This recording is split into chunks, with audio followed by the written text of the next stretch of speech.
Service रोडवर डिक्कीमधून एका व्यक्तीचा हात बाहेर असलेली एक पांढऱ्या रंगाची इनोव्हा गाडी जाताना निदर्शनास आली।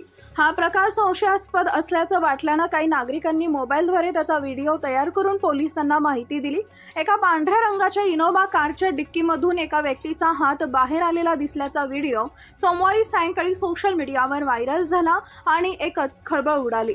नवी मुंबई पोलिसांनी या प्रकरणाचा तपास केला असता कोपरखैरणे 4 तरुणांनी लॅपटॉप विक्रीच्या प्रमोशनचा व्हिडिओ रील्स तयार करण्यासाठी हा प्रकार असल्याचं उघडकीस आले। त्यामुळे पोलिसांसह सर्वांनीच सुटकेचा निश्वास टाकला।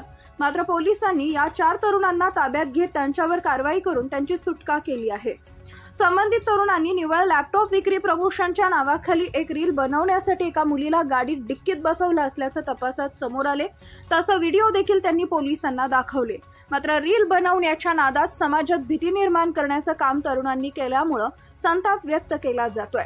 सोमवारी डॉक्टर बाबासाहेब आंबेडकर जयंतीचा कार्यक्रम असतानाच वाशी ते सानपाडा रेल्वे स्थानकालगतच्या सर्व्हिस रोडवर डिक्कीमधून एका व्यक्तीचा हात बाहेर असलेल्या पांढऱ्या रंगाची इनोव्हा गाडी जाताना निदर्शनास आली। हा प्रकार संशयास्पद असल्याचं वाटल्यानं काही नागरिकांनी मोबाईलद्वारे त्याचा व्हिडिओ तयार करून पोलिसांना माहिती दिली।